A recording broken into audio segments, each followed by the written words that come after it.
I am live. Hello. Okay, I'm just going to wait a couple of minutes for people to join, and then I will start. But thank you to everyone that is joining for this.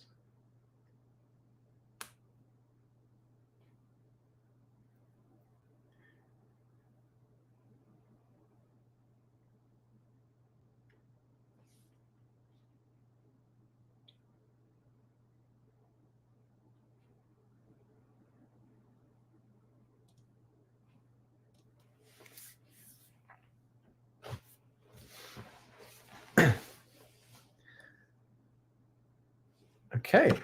Hello. My name is Raj K. I am Raj Kapar is my full name actually, but I work for Canon and I am a technical expert and product demonstrator and photographer. And I'm here today to sort of celebrate Cambridge Photography Week with you and give you a little bit of tips and pointers about the EOS R system, show a few pictures, and then if you've got any comments, any questions, just drop it in the comments and I will be able to see it and I will answer them as we go, and potentially at the end if I don't pick them up during the talk.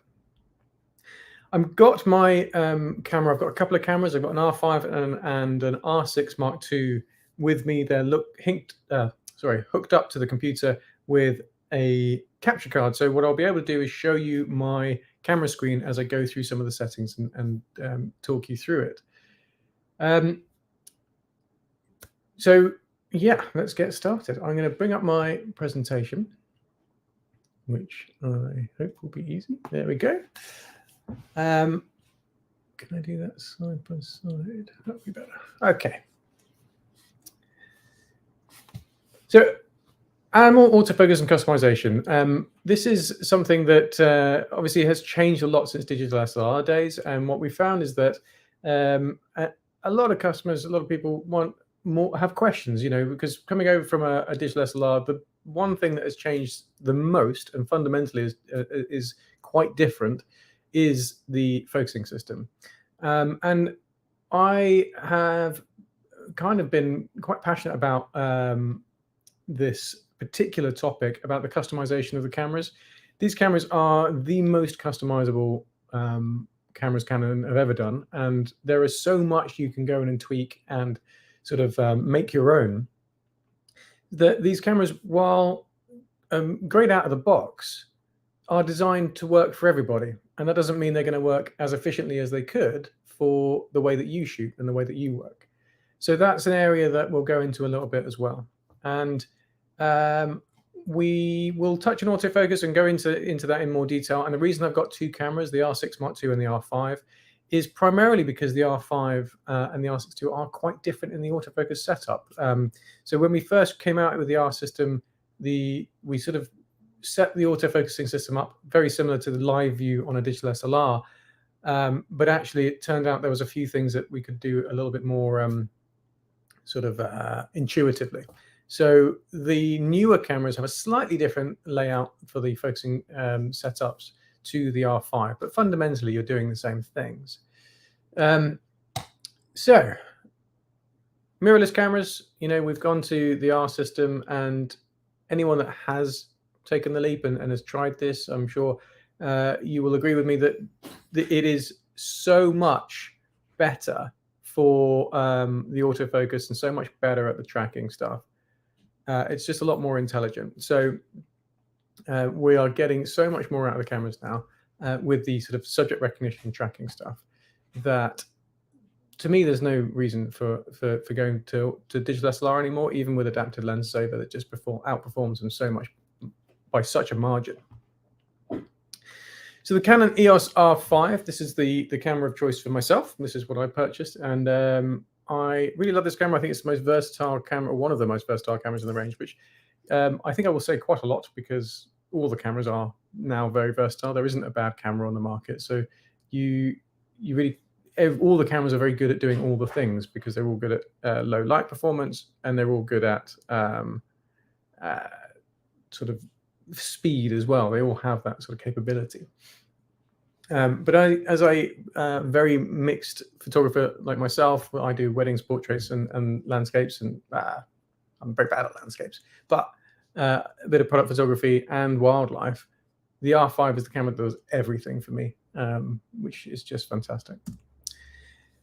So just a little overview of the specs. We've got a 45 megapixel sensor in the R5, and the R6 Mark II is a 24 megapixel sensor. So it's sort of a toss-up between slightly better low light performance or more resolution. Both cameras have have in-body image stabilization, and that's sort of a game-changing thing really in the industry, being able to bring autofocus to lenses that don't have it, but in our system they work in tandem, so you get lens and camera IS working in tandem to give you even more image stabilization. I'm not going to go massively into spec because you can read a lot of this online. I really want to talk about the underlying technology in there and how to use it. So how the focusing system works fundamentally at a sort of a base level is this is dual pixel CMOS AF2. So this is how the sort of the underlying technology. And how this works is essentially you have a little micro lens over every single pixel, and that's across all sensors. That's how they work. And then each pixel is split into two. So you've got on ours we have two photoreceptors underneath each sort of micro lens, and that gives you a left and right eye. So effectively, you've got two images that are slightly different overlaid, and that gives you a phase difference, and you can focus. And being able to focus like your eyes allows us to focus on all the pixels, which means you can focus across 100% of the frame by 100% of the frame. So you can put your subject, or you're unlikely to want to put your subject right up here. But if you are tracking a bird and you couldn't quite keep the camera on it, and it went up to the top corner and came back again, you know that you're not going to lose focus on it, which is primarily the major benefit of that. Combine that with the Digigec processor. The processor is what's doing all the computational stuff. That's what's applying the sort of AI level of subject recognition and tracking stuff. And combine that all together, and you've got a pretty formidable focusing system. So the main benefits of this is that in low light, you have incredibly good focusing. So in the sensitivity of this focusing system is pretty amazing. -6.5 EV on the R6 Mark II. The human eye takes about 1.5 minutes to adjust to -6 EV. So if it went dark right now, we wouldn't be able to see, but the cameras would, which is pretty amazing. Speed, the initial pickup of the subject is remarkably fast, and then that tracking, subject recognition and tracking is where this really comes into its own. Subject detection, it will recognize the subject for what it is. So if you're photographing a bird, it will recognize it as a bird, pick out the eye. It doesn't just pick out the eye, though. It goes a little bit further than that. So what I like about this is that if your subject is quite erratically moving, you're not always going to see the face or the eye of the animal. But what it's able to do is then pick out the back of the head or the face or the side of the head, and then the body if it can't see the head. So it doesn't just suddenly lose the face and then decide to focus on the background. It continues to track the subject. And coverage, as I said, is 100% by 100% of the sensor, and then ease of use. And what's great about this is that you're able to do this with interesting lenses as well. So you can do this with lenses like f11 lenses and f22 lenses. If you put a 2x extender on a 600 f11, you've got 1200mm f22, but you can still focus. You can focus past f8 on a digital SLR. So yeah, the tech here is just what underlines this this capability, and it's really, really remarkable. So I'm just going to show you a few images of mine that I took in Uganda on safari, and a lot of these are some of them are fairly simple things for the camera to photograph. Some of them are slightly more challenging, and what I find interesting is these are animals that the camera is not designed to focus on. So with the animal detection, we are able to focus on things, birds, cats, and dogs.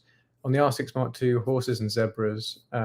We've got motorsports, and on the R6 that includes aircraft as well. And then we've also got people, of course. But what I do find is that it actually picks out the eye of quite a lot of animals beyond that. So in this case, it worked very well on. And this is a leopard and this is a heavy crop, this image. This is a leopard inside a bush. That was quite skittish and didn't really want us anywhere near it. So I'm quite far away, and it's in a bush. And what's amazed me about this is on the R5, which has a focusing system that's really good, but the R6 II and the R3 are even better. But yet the R5 was still able to pick out the eye of this camouflaged animal in a bush and just manage to keep hold of that subject and just track it. It was really amazing. Now, this is an area where digital SLRs would really struggle. So we're photographing a lion in the grass, and with a digital SLR, you'd be more tempted to stick it on a single point, probably in the middle, and just try and get that subject and try and get in between the blades of grass. With this, because it recognizes that it's a line you're trying to focus on, it ignores the grass automatically, and we don't end up with that sort of fighting with the autofocus system. So we're able to get shots like this, and when the line goes off and makes a kill, I'm reliably getting autofocus on the face, and she's looking right at me here. It's just a fun photo, really. I just quite enjoy that one. Elephants, again, it was picking out the eye some of the time, but it's certainly picking out the subject as a whole. And yeah, it's a really capable focusing system. Some of these I've just put in because they're pretty pictures, really, and I rather like them. Then these ones here, so birds in flight is an area where these cameras really come into their own, and they're able to recognize that subject. But being able to customize the focusing system to be ready for certain behaviors is what I'll go into in a minute when I connect up the camera. And that's where you'll get the most out of it.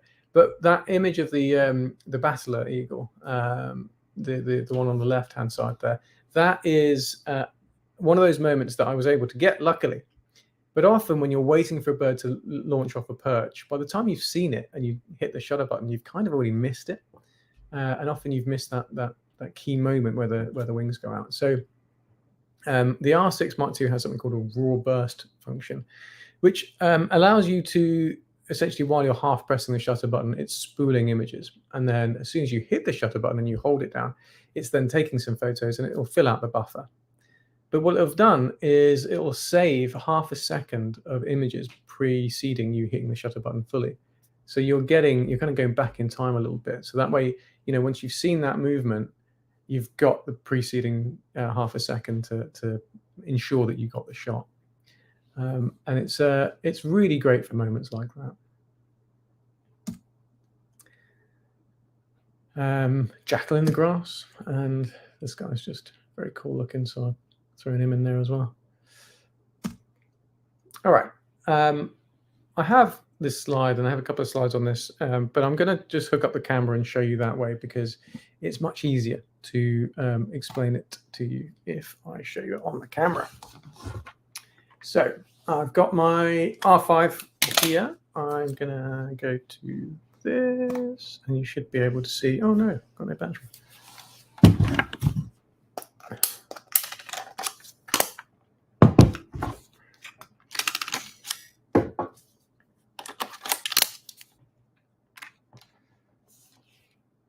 Okay, so I've got a picture of a bird on my screen just to give me something to focus on. Now, let me very quickly just set this to the default method. So by default, the camera, basically, you're hoping for the camera to pick out a subject across the entire frame when you are in the face tracking mode here. So let me just bring that up a little bit and make me a bit smaller so you can see all of this. Hello? Why have I gone there? Oh, there we go. Right, so if we press the Q button, we're going to bring up this. So we've got the face tracking mode and we've got single spot AF and all these areas. And these are great, for picking out a subject, but they don't track the subjects. But using it more like a digital SLR. But if we want it to sort of find a subject and track it, we have to go across to the face tracking mode. So I've got that on, and now it should. It probably won't because I've got it on people. Let's put that on animals. That's another key thing we need to do. So it's immediately picked out this little owl's eye, and it can track that. But if you had multiple subjects or you're trying to photograph something through a bush, which subject is it going to pick is the question. So if you had two owls here, it would pick one of them, but not necessarily the one that you're composing for, because it's looking at the whole picture and it's just trying to find a subject. So there's a few settings we want to dive into here. I'm going to press Q again, and I'm going to make sure that we are. Oh, my iPhone does not like me. There we go.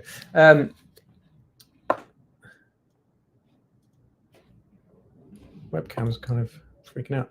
Let's bring that up a tiny bit. So we want to hit the Q button, and we're going to go to face tracking. We're going to go to Spot AF. Oh, I know what's going on.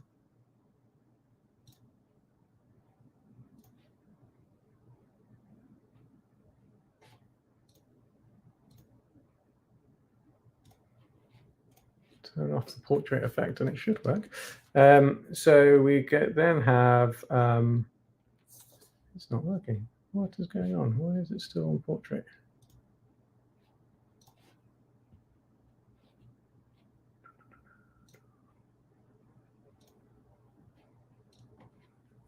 Hopefully. Okay. Well, we're going to have to just battle through that because I've turned off the portrait mode, but it's still doing it.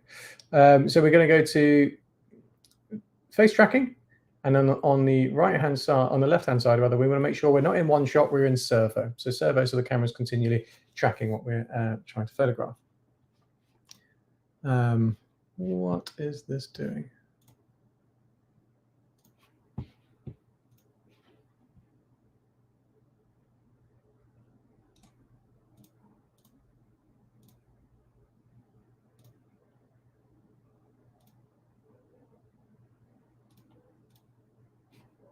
Can't find it. Okay. So servo, and probably we're going to want the drive mode to be in a continuous shooting setup as well. So that's all of that. Then we've got to pick our. So then the focus, focusing on the camera is ready to take pictures, and we can photograph away at high speed. Now, the subject, for some reason, is fixated on the owl's bum there, but it will pick out the eye there, and then we can track that subject from that point, and we can do that right up into the top of the frame. And if it doesn't recognize the eye, I think because it's on a screen, it's just freaking out a little bit. There we go. We can track that. But if we want it to have a sort of a point of selection, so we have an initial point that we can pick, we have something in the menu. So if we hit menu and we're going to go across to AF menu 5, there's initial servo AF point for face tracking. So I'm going to go in here and I'm going to set that to the top one. So we're in the same mode.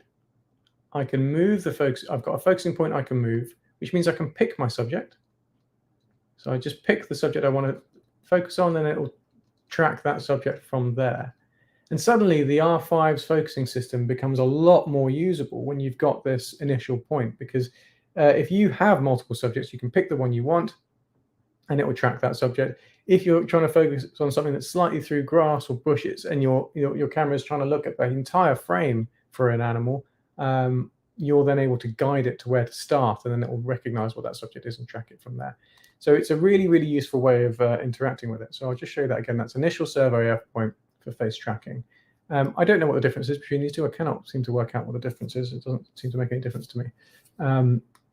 But the top one works great, and that gives us a focusing point that we can start from. The next thing I do is I actually set up back button focus. So if you're not used to back button focus, why we might want to do that is, say this, I'm waiting for this bird to come off the perch and fly away. I can focus on it, and then I can just let go of the back button. And then as soon as it is ready to take off, I can hit the shutter button and take a picture. And you'll notice the camera didn't focus there. And the reason I do this is that then the camera isn't trying to check focus and take a picture, and it just slows it down a little bit. And also, it's not draining battery because it's not constantly hunting and focusing. So we can pre-focus on a perch, ready to go, and then hit the shutter button to take a picture. There's lots of other scenarios where it's very useful as well. But the reason I do it particularly is that I'm able to set up multiple back buttons to do slightly different focusing sort of setups and different things. So on the main AF on button, I have this, so I can hit and track that subject. And then I can use the, I'll just show you here. I can use this button here, which is the exposure lock button, the star button. I never use exposure lock, so I can customize that to do something a little bit more useful. So I've got that to a single point, very small, with no tracking. And this is really great when I want to pick out a detail of a feather or a logo on someone's top, or a glass rather than the person holding the glass. So we're able to very quickly switch up our focusing modes without having to take my eye away from the viewfinder. It makes life so much easier. So one button does that, does the tracking. One button does it without the tracking. And I'll show you how to do that. So we're going to hit menu, and we're going to go right across to the orange menu. And then we're going to go into customize buttons just here. You see the blue star on the right means I have customized some stuff. To set up back button focus, and you don't have to do this with back button focus, by the way. You can do this with one on the front button and then a different setup on the back button. Whenever you're holding the back button, it will override whatever the front button's doing. So you can do it a slightly different setup, but this is the way that works for me. So to set up back button focus, I just turn AF metering start off from the shutter button. I just take it to metering start. So now it's already on back button focus, because the AF on button just already is set by default to AF. So I've got that set to AF, and then I've got the exposure lock button also set to AF. So they're doing exactly the same thing. But then we go in and we press, you'll notice here it says info detail set. So we can hit info and say, and specify specific operations. So we can change the operation if we wanted to. We can have it on one shot instead of servo, or we can have it on AF characteristics. It's a different setup, up to you. I just set it to spot AF. So the camera is already set up to face tracking. I don't need to set the other one up to do anything specific. It's just what the camera is set up to.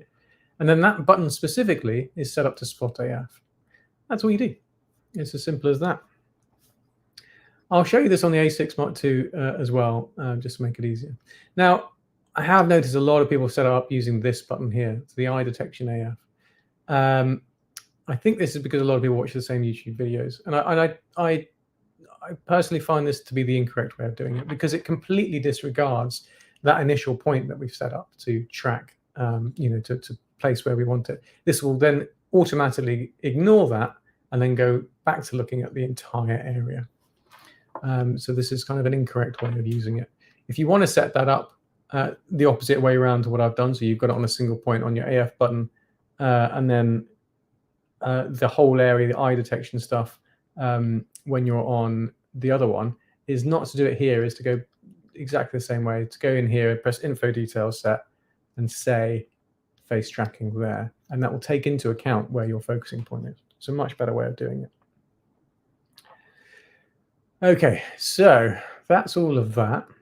I'm going to show you now a little bit about the AF setup. So I'm going to go back across to the AF menu.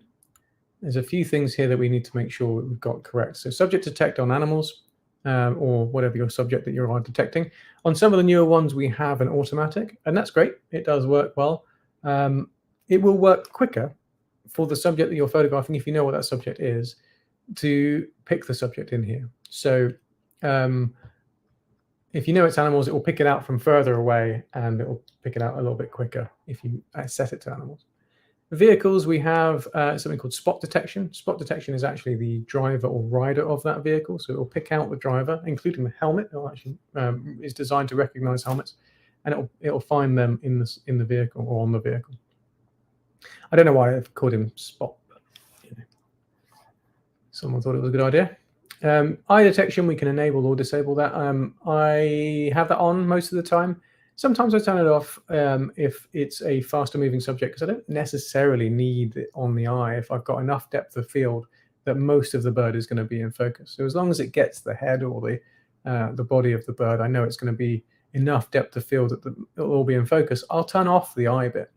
And the primary reason for that is I just find it a little bit distracting, where it's sort of sometimes see the eye, sometimes sees the head. So you get this sort of flickering of the box going bigger and smaller.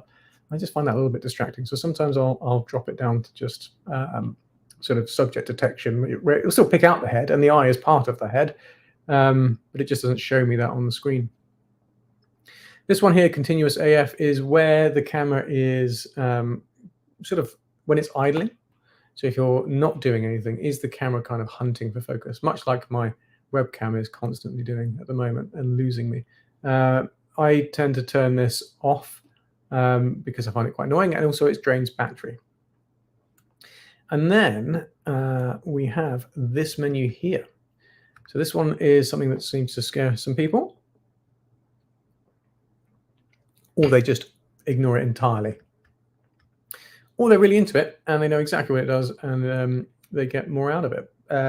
So I'll just explain what they do. So I tend to leave it on automatic because a lot of what I do doesn't require me to adjust this too much, because my subject isn't moving particularly fast. If one thing to note about this, none of this affects your initial pickup of the subject. So that when you first press the shutter button or start the focus, that initial pickup of your subject is going to be exactly the same regardless. So you don't need to worry about that.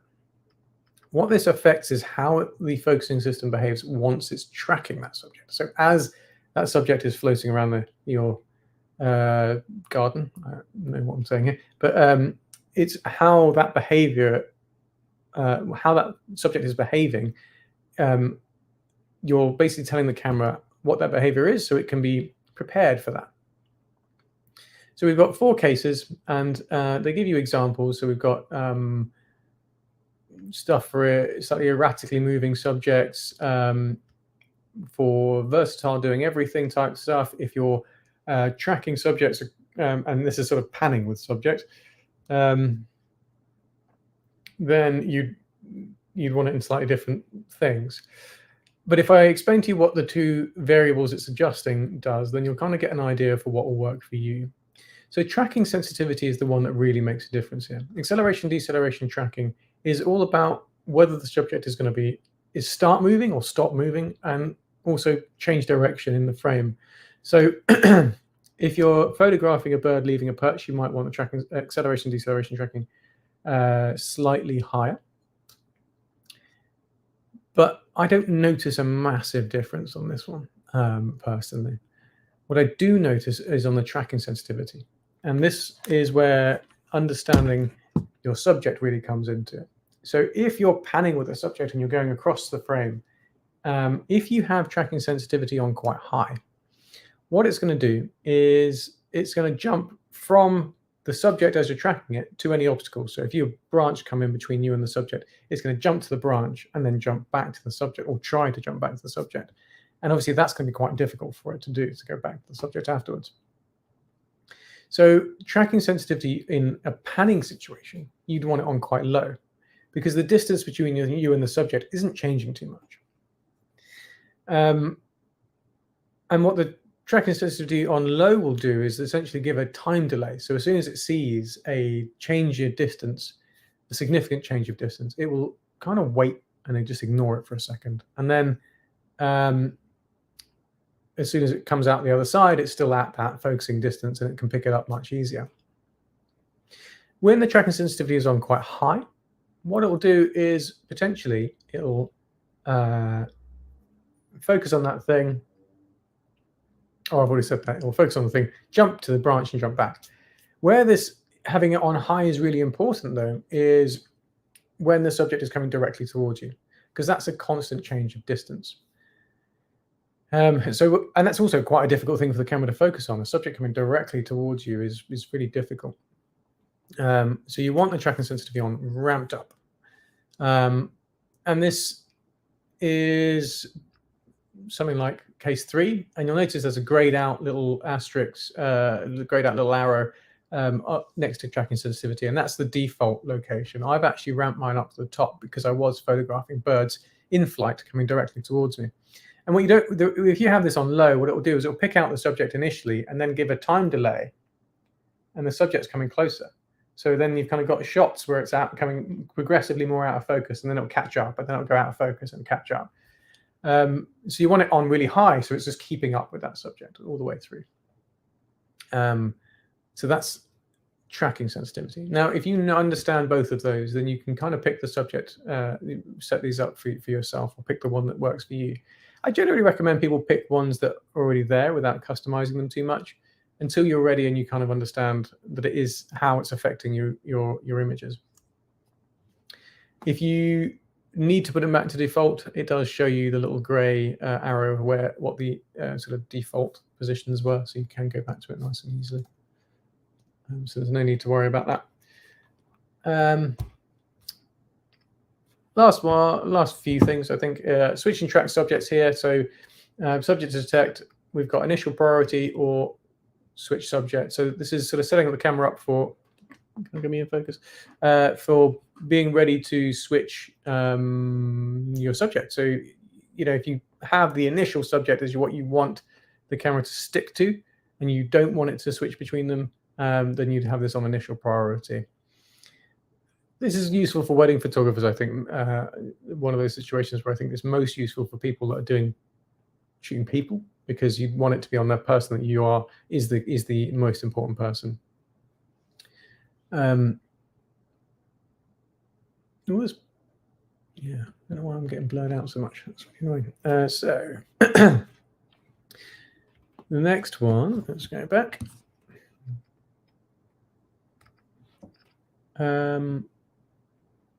Yeah, that's it on those. So orientation linked AF point, you can actually have the camera, when you go to portrait and landscape, you can have it, the focusing point in different places. So it's kind of a quicker way to switch between portrait and landscape. I find it a little bit distracting and a little bit annoying personally. So there's one other thing that I find very useful. Do I have a memory card in this camera? I do. So we can, in the playback menu, there is one setting I find very, very, very useful. Here we go. So AF menu for magnification, by default, it's on 2 times. So when you go into your playback and you zoom in to check focus, it goes to 2 times, and then you have to zoom and zoom and zoom and zoom. If you go to actual size from selected point, you press play, and then you press magnify, it goes to 100% at the focusing point. So you can very quickly check focus. Obviously, that looks pretty bad because I'm photographing my screen, but yeah, you can very quickly just check your focus. So that's a very useful little tiny customization. And then there's loads of other cool stuff we can do within this menu. So in the customization menu, I've got quite a lot of things that are different from standard. My depth of field preview button, I never use depth of field preview. So I've got it to register a recall shooting function. So I shoot 90% of everything I do in fully manual, but sometimes I can't change the settings quick enough if I turn around and something more interesting is happening in the opposite direction. So what the camera does when I hold this button is it sets my camera to AV at the widest possible aperture. Usually, I think I've set it to f2, so anything as wide as f2 with automatic ISO. And then I know that I'm going to get a shot. So I'll just show you that. So if I'm currently in manual and it's too dark, I'm photographing something up from a different direction, and I see this owl, I can't change my settings quick enough. So I just hold the depth of field preview button, and it will change it to aperture priority, and I can focus and I can get a picture. And then as soon as I let go of the depth of field preview button, it goes back to my manual settings. I find that a very useful and quick customization that helps my work. The other thing I do a lot is the manual function button, the button that's right next to the shutter button. I have that to set to switch between video and stills. On most of the newer cameras, you don't need this because you've got a dedicated switch on the camera to go between video and stills. But on the R5, it was slightly longer process to get between the two. So you can actually customize this button to switch between the two. And actually, those Safari images, I actually have video of all of those moments as well, because I was able to just tap that, switch to video, hit record a couple of seconds of video, and you get a really cool highlight reel. I'm going to very quickly switch over to the R6 Mark II so I can show you the differences in the AF setup there. For anyone that has an R7 or an R3 or an R6 Mark II. Oh. if I took the battery back.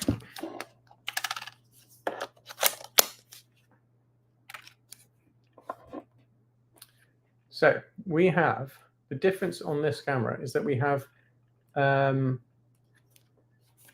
crazy setup. Someone's customized this to something bizarre. I'm just going to very quickly reset my customized buttons.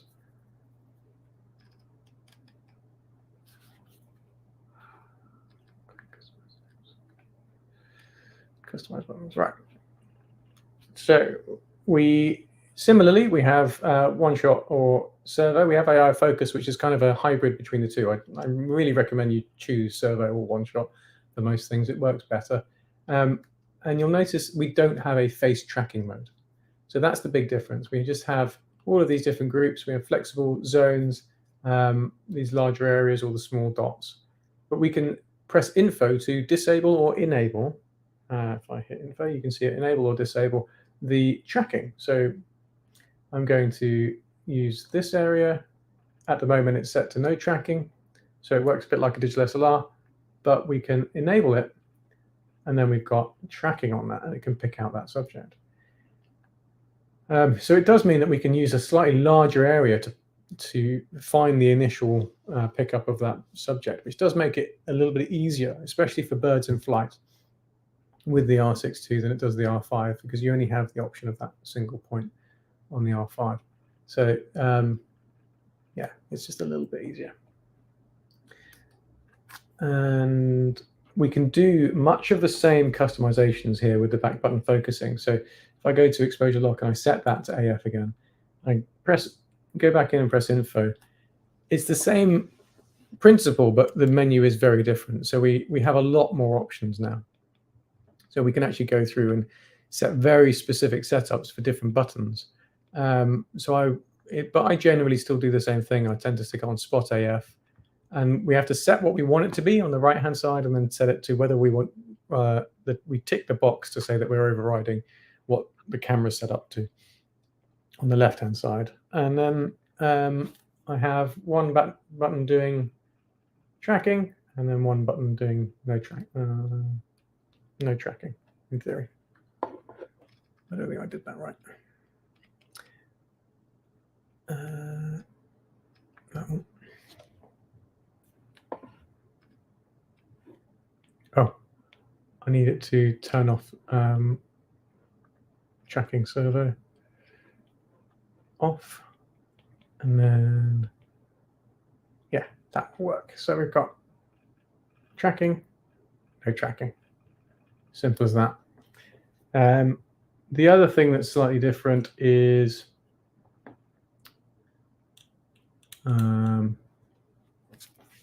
the subject to detect is actually slightly more. Oh God! Oh no, not on the R6 II. Where is it? Yeah. So subject to detect is currently on none, but then we have automatic people, animals, and vehicles, and this is where the R6 II kind of is a little bit better. So the focusing system, as I say, is more intuitive because of all that being able to track in any grouping, but also you have the sort of automatic subject detection. So for photographers that do a lot of random stuff, like a bit of everything, it's just easier to have it in automatic. So I tend to leave my one in automatic when I have the R6 II, because I'll switch between people and animals and forget to go into the menu and actually switch that out. One other customization, so there's things that you need to get to very quickly. We have this thing at the end, which is a My Menu tab. So you can actually set up specific items from anywhere else in the menu and list them all here. So you don't have to go hunting for them, which does make life a lot easier if you're getting to lots of random things quite regularly. I think that's all I'm going to go through today. This is the raw burst mode that I was talking about. So we can enable that there, and we can enable pre-shooting. And you'll notice as I'm half pressing the button, there's no card in the camera, so it's not going to fill out the buffer. But that bar on the left-hand side that you can see is the buffer. And essentially, as soon as you hit the shutter button, you hold it, it will show you the buffer filling out, so you know how long you've got in shooting time. and that uses the electronic shutter on the camera. I don't know that there's many people on at the moment, but if there is, if you have any questions, do ask them in the comments and I will be sure to answer them. If you're coming along on Saturday, be sure to go to be sure to go to Felix's talk. Felix is talking on behalf of us at Canon, and it will be a very exciting talk. He's talking about wildlife, which is why I've done this as a sort of precursor to that, as a get you prepared for shooting wildlife a little bit. And he's going to go into his style of work, and his work is amazing. It's really beautiful. And he does, his approach to photography with wildlife is a very low impact, very sort of gentle approach to things. So I really recommend you get to go and watch him. I hope that was helpful for anyone that was watching. If you're watching this afterwards, leave a comment and I'll come and have a look in the future. Thank you very much for watching. Enjoy the rest of Photography Week. Goodbye. I don't think there's been any questions. Thank you, Carol. I'll give you 1 minute for questions.